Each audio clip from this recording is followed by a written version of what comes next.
You're listening to Shoe In, covering the ins and outs of all things footwear, from sneakers to heels, loafers to slippers, and every type of shoe in between. Brought to you by the FDRA, the Footwear Industries Association focused on retail, trade, politics, and fashion, helping create and enhance conversations on all things footwear. Now, folks, welcome back to the Shoe In Show. Matt and I literally just had a phone call with an executive. He said that they listen to this show while they ride their bike. That's true. That is not a lie, Andy. Yep. Sometimes show business has a lot of lies and smoke and mirrors, but that actually did happen.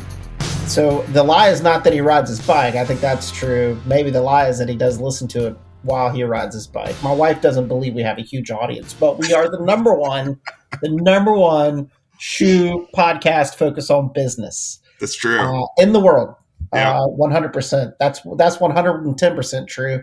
And we appreciate you guys joining every single Monday to listen to us banter a little bit about footwear and the business and what's happening and changing. It's never been more important to get plugged into FDRA and the array of things that we provide the industry, especially around content and just conversation. And that's really what this show is all about. I'm super excited. Around that too, though, I remember we always used to say, like, on the drive into work, like, make sure you listen to Shoe In Show. And now, like, who's driving into work? As you walk from your bedroom into your kitchen, which is now your office, please listen to, like, we need to shorten these things up probably. But anyway, regardless of where you're listening, we hope you are listening and we hope you share this around. One of the bigger challenges we all obviously face, we talk about this a lot over the last several months, Matt, is inflation. Yep. And around that too is inventory. Yep. And around that inflation price and inventory is just optimization. And I think, part of what FDRA does is try to bring solutions to the table that people can explore. Yeah. And I think we're going to have a great conversation about that today. Yeah, we are, Andy, because Jennifer Hazard, who's director of sales for Fitted, is on the program. And Jennifer, one of the cool things about Fitted is that it's a connectivity platform for inventory purposes for retailers around the country. And one of the things that just getting to know your company as FDRA members and engaging with you and the team there, I've been fascinated just by how simple the design is, but how impactful and pragmatic Fitted is for the industry. So welcome to Shoe In Show. And maybe I got those things right. Maybe I didn't. Tell us more about the Fitted story. Well, good morning. It's an honor to be with you, gentlemen, this morning. And I will say I listened to the last episode on the Peloton. So I, too, listened to Shoe In on a bike. So there you have it. No, thank you guys so much for having us on. And, Matt, you really nailed it. People always say, it's Fitted is a software company, and we always correct them at, no, we're a connectivity company, really, because all we're trying to do is streamline that connectivity between brand and retailers and level the playing field and optimize the ability to make more money faster and really kind of an equity situation, right? That the small guys can have the same playing field as the big guys out there. And then, open up that engagement. So larger brands want to do business maybe with smaller retailers as well. Yeah, no, I think that's right. And because the landscape is so fragmented, right? And operations are fragmented between retailers and brands, et cetera. How does the connectivity work from a pragmatic perspective? I've seen a demo. A number of our members have seen it on our member calls. And it's really cool. It's almost like these hotspots of different silhouettes and colorways and models that each of the footwear brands you're working with has in inventory across the country. But help us kind of use the theater of the mind as we talk through how the system works and how it helps kind of smooth over that fragmentation. Yeah, that fragmentation you're talking about, we on average, a brand uses 5 solutions just to connect with a single retailer. If it's how they handle operations, processing, invoicing, EDI connections, ERPs, B2Bs, and that just slows down the process tremendously from the brand connecting with the retailer and the retailer connecting with the brand. And I always like to give the example of, hey, it's Tuesday morning and a retailer is getting ready to place a fill-in order for all of the goods that they need. These retailers are having to log into multiple B2Bs. And I owned a store for almost 20 years myself. Oh, wow. And I know as a buyer that you always fill in on the things that are hot first, obviously, then the things that you personally love, and then sometimes the things you just are a pain in the rear to fill in on, right? Socks and accessories and those kinds of things. And they, even though they may be your biggest turn, it's because of the ease of use, or the hardship of use to go in and do these fill-ins. Those kinds of things that maybe your margin boosters get lost behind. So with Fitted, we've created a network, as you've said, that is super easy to use. When I show it to brands, they go, "Oh my gosh, why hasn't someone done this earlier?" Or "We've thought of this for years and just couldn't figure out a way to put it together." But it is a single cart situation. So buyers can come in and order for multiple brands in one shopping cart. And we take that as a single connectivity point from Fitted directly back to the brands. So on that Tuesday morning, I can fill in with brand X, brand Z, brand W, all in one shopping cart. I hit enter, and then we take it then and distribute it to the correct brands. Same terms stay in place, same dating stays in place, account of receivable numbers all stay the same. So it's a streamlined process to speed up that turn situation and allow brands to get the orders faster and make it easier for retailers. In August, we were in Atlanta at the shoe show, and we brought together a group of really strong retailers, independents that we think are innovative thinkers and doing some cool things in the industry. And we had a breakfast with them, and we laid out the Fitted network and showed them the retailer portal, and they went bananas. Not just for the network to network that we have, that we've showcased with you guys before, which is the ability for a retailer to come in and on our platform, they can see what their inventory is at their brick and mortars. They can see the inventory from the brands that are pushing us inventory feeds, and then they can see what the health of the industry is with the other retailers that are on our network that are connecting their inventories. So in one place, they can get a snapshot of, wow, I'm behind the ball, and I should probably fill in, or man, I'm sitting on a good chunk of inventory that is hot in the industry right now. So if the brand's out, they can request to buy from another retailer, or if the brand has the product, that's the first place they're going to go to increase their inventories.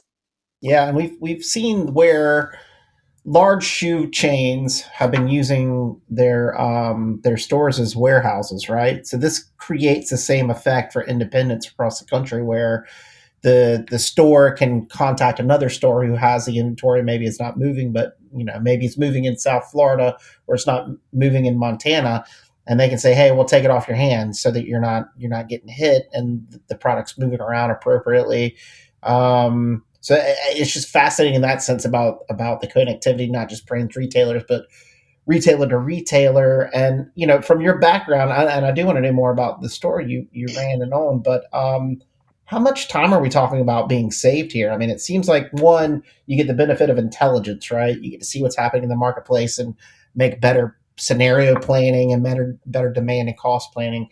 But two, I mean, I always say this, instead of actually going in and having to manage, you can actually get in front of a customer, a real customer in a store, and actually service that customer instead of being in the back room trying to place inventory. How much time savings do you guys see this assisting with, and along with the intelligence? Well, I mean, time savings is huge, right? Just the streamlining of not having to look at those passwords you've written down on a note card next to your computer to log into all the different B2Bs and remember how one B2B works over another, and the ease of use on the Fitted network, that you have to be a mastermind to be able to know exactly how each one works. Now it opens up that you could maybe appoint this to someone else in your store to be able to do, right? And it opens up the opportunity for more people to be able to log in and do this for your organization. And you nailed it exactly, Andy. Being a retailer myself, we talked earlier, I went to Florida State fashion merchandising school. I did not go there to read spreadsheets. It wasn't my dream to open a store and work on accounts receivable. That just wasn't my dream. My dream was working with people, solving solutions, the hand of shoes, the feel, the touch, the smell of leather, working with people. That was my dream. And the day-to-day chores of spreadsheets and accounts receivables, takes away from retailers doing what they're best at. Let's get retailers back to doing what they're best at and streamline those processes that they really hate to do, which then slows down retail because we put off those things that we don't love to do. Yeah, that's for sure. But it seems to me you're hitting like right at the right moment, right? Because specialty running, which is a lot of independent channels, let's face it, in our industry, and we love our specialty running channels. So that's a key component. Seems to be on fire. There's so many entrants to the marketplace. You think about the traditional New Balance and Asics and Saucony now being joined at the hip with Hoka and On. And there's just a lot of movement. You have the COVID impact of people being more active and being out there. And so you have that being a part of it. And then you have this high demand and low inventory. And so the ability to leverage the connectivity in the network of the fitted retail network seems like everything kind of lined up for this to really take off. And my expectation is you're seeing growth. And you said the folks at the Atlanta show, Laura showed down in Atlanta, went bananas when they saw the platform. So talk to us more about how you're socializing the network across the industry and what the receptivity has been even beyond the Atlanta show. Great question. And I was just thinking about this morning when I had my store, which was called North and Company. It was in Haley, Idaho, which is a bedroom community to Sun Valley. We always carried snow boots, right? We carried Sorel before Sorel was hot. We carried UGG before UGG was anything. And we carried simple clogs just because I thought they were cool. And to be on that forefront of a product, right? When you have it, and then all of a sudden it's something that's hot. That's what I feel like we're at right now with Fitted. It's fun to sell a product that everybody wants. And we now have brands reaching out to us saying, hey, I'm hearing some talk about Fitted. Explain to me exactly what you guys are doing. And I'm talking giant companies and then companies that don't have their own B2B. And that's the beauty of Fitted. Our goal is to have all brands on the network and all brands able to leverage the opportunity that we offer. So not only are we offering them the visibility from other retailers and streamlining that order process, but we save them hundreds, if not millions of dollars in connectivities. EDI is expensive, it's slow, and they can only offer it to a select group of retailers. So now a brand can say, I can offer this world-class experience to a retailer if they have 25 locations or they have one location. And I look at it as now we have, by leveling this playing field, we are allowing people to be great that haven't had the opportunity to be great because they've been held back by slow and old processes. There's people still faxing in orders. I know there's brands listening. They're like, oh yeah, like I am blown away. There's people that, still call up their reps to give them their orders because the process is overwhelming or too sticky for them to move forward. So if you create a situation that's easy, we know from our statistics that average order increases are 17 to 22% per order because of the ease of use. So it's helping brands, it's helping retailers load up because then we offer payment optionality on the back end. And so we can go to a brand and say, you know what, as soon as Matt places this order for these shoes, as soon as you ship it, we're going to pay your invoice up front. That's going to open up accounts receivable. You guys can streamline that process on your side, and it keeps the retailer from bumping up against their credit limit. I'm sure you guys have been hearing about this, right? Especially now with our inventory situation. So take, a shoe store has a $60,000 line of credit. Well, if you have $40K placed on futures, now you only have $20K available to you for fill-ins. And we have retailer after retailer calling us and saying, I'm stuck. I want to place orders, but I'm bumping them against this credit limit. Even though this shoe is super hot, I can't get it because I don't have the money to get it right now. So Fitted's taking care of that solution as well. So we go to the retailers and we offer them the opportunity of, we give everybody net 30 right out of the gate. If they have net 60 or better terms, we put those in place as well. And if they say, you know what, I've got cash, I want to pay you off early, we're going to give them an extra 2 points on that invoice. So it gives people terms that may not have had terms in the past. There's a lot going on there, Jennifer. You guys be pretty busy. It is interesting because it seems like it provides inventory liquidity and fluidity. It sounds like it provides financial fluidity as well, where it makes business function a lot better. I I guess a question might pop up is, a brand looks at this and says, that store's buying from that store. Is there anybody that pops up and says, I don't know, I really like that because I want to control my own supply? Or a brand's like, great, I don't have to deal with Bob in Nevada who can't sell those shoes and I have to buy back shoes, and it gives it to somebody who can use it and everybody's still winning. Like, how do we navigate? A great question. Yeah. Because I think there is this thing in we're still in these old silos, right? You talk about exactly. We're still in the same old mindset where it's like, well, I want to control that. And it's like, well, yeah, do you want the money or do you want the control over what it is? And not only that, Andy, but like you see, we won't name names, but there are some brands that are wanting to limit their channels to drive to more of their own e-commerce channels. So it's a really good question because I think it speaks to the broader trend where some of these brands are trying to funnel economic activity into bigger margins and into their own D2C channels. So how does Fitted play into that is a really good question.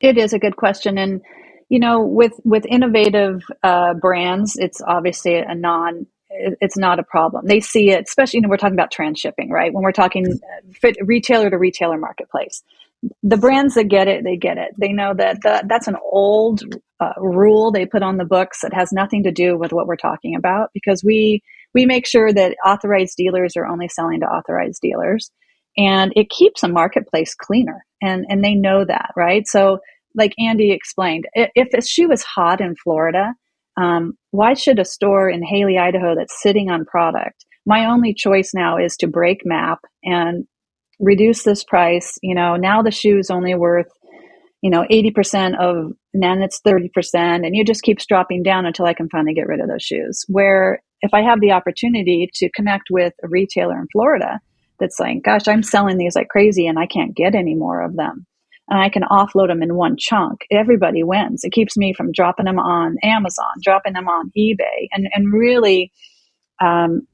taking that value of the shoe down to nothing if it's available. And now since we are global now, it wasn't such a big deal maybe 20, 30 years ago when nobody knew what I was doing in Haley, Idaho with my shoes. But now we're global. Now all people have to do is Google, UGG boot on sale, and they're going to find it. So we want to help keep that supply chain clean. And the brands that are innovative and forward thinkers are getting it. And the ones that call us with questions, once they understand what we're doing, I would say we're sitting about 90% of them say, okay, I get it. I get what you're doing and you're helping us. Mm-hmm. We don't think Amazon has done anything great for retailers in this country. No. And so we want to give retailers an opportunity to offload product where they don't have to go to that third-party source to do it. Yeah, that's a great part. There's so many unauthorized third-party resellers and sellers on Amazon. And our brands spend an enormous amount of time trying to tamp down on that to limited success, and to have a legitimate B2B network that continues to flow those goods to the normal traditional brick and mortar channels, I think is really, for most brands, I think has got to be quite alluring, to say the least. Yeah, and you guys mentioned earlier kind of, the warehousing effect, and that's really what we see retailers as now. We're like, why don't we just why shouldn't brands consider every single one of their retailers a warehouser? Our dream would be that in the future, when you go to xx.com to get a shoe, they're not delivering it through their D2C. They're sending that order to their nearest retailer and letting that retailer fulfill it. And we have brands coming to us right now asking us, is this a solution that you guys can put in place? And so that's really the future of where we're looking forward to, is turning every retailer into a wholesaler and allowing products to move freely around the country and get inventory where it's needed, and keep it from having to be reduced. Yeah, it's more cost effective. Like, why would you ship if your warehouse is in Orange County and someone places an order in New York and you need to ship overnight? Like, there you go. There's a huge cost right there. But what if it was closer by? Then you're saving on the shipping, plus you're reducing carbon footprint. So there's also a sustainability element, I think, to making sure that the product ships locally instead of shipping across the country, and increasing impact in that way. Yeah, and how wonderful would it be if that shoe showed up by your local retailer in their little delivery truck right to your door, right? We're talking about rebuilding small town feel, no matter how big your city is. Mm-hmm. And that sense of community. I know from owning my store that the reason why Little League existed is because small businesses paid for those uniforms and put those processes in place. I was on Rotary. I was on city council. It's the small retailers that are the backbone of this country, and we have to continue to strengthen their or give them the ability to be as strong as possible. Yeah. And if the brands and retailers can work together, it's really going to be a beautiful thing. And I think we've really seen a change since COVID. I know here in Boise, Idaho, that the independent retailers are seeing a great influx of customers again. Mm-hmm. And I think it's that sense of community that we all realized we had lost. And it's as small as showing up to a little store downtown and finding if they have a shoe when it's easy just to jump online. So I do see us coming back to this community, and Fitted really wants to be that connectivity company that helps build small retailers back to the glory days of where they were before. I love that, Jennifer, because one of the things we do as a trade association or other associations do for small business, and particularly if it's like group health insurance or shipping rates or ways in which small businesses come together to create collective opportunity for lower rates on services of mutual benefit. This is just another one of those things, but it's on the economic side. It's on the commercial side, which is, I think there are a lot fewer of those. So it just plays right into what small businesses have been doing for quite some time on other areas. And so I think it's brilliant. It absolutely is brilliant.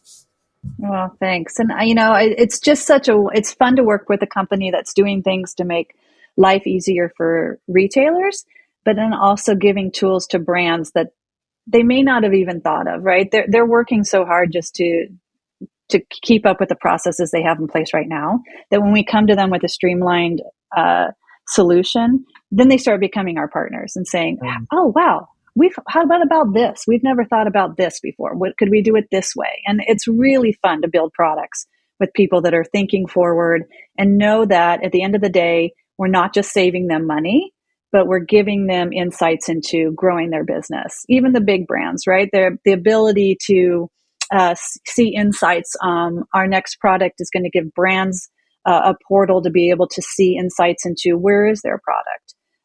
Sales reps are going to be able to see where product is sitting, where it's moving, be able to set alarms saying, hey, when Matt's store gets down to this many pairs, give them a shout.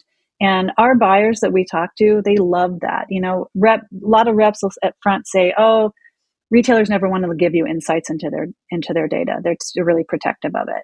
The ones we've talked to are like, if they can offer us a solution and they tell us what they're doing with our information, we're all in. And that's the tools we're building to help retail move faster and be more profitable for everybody.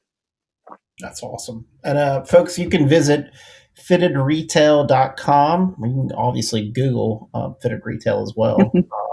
Or if anybody out there uses something weird like Microsoft Bing or whatever it is, whatever your search tool is, Yahoo, you're a Yahoo if you're using Yahoo, you can find them on there too. But you can go in there and on the website, you can look and see some of the demos.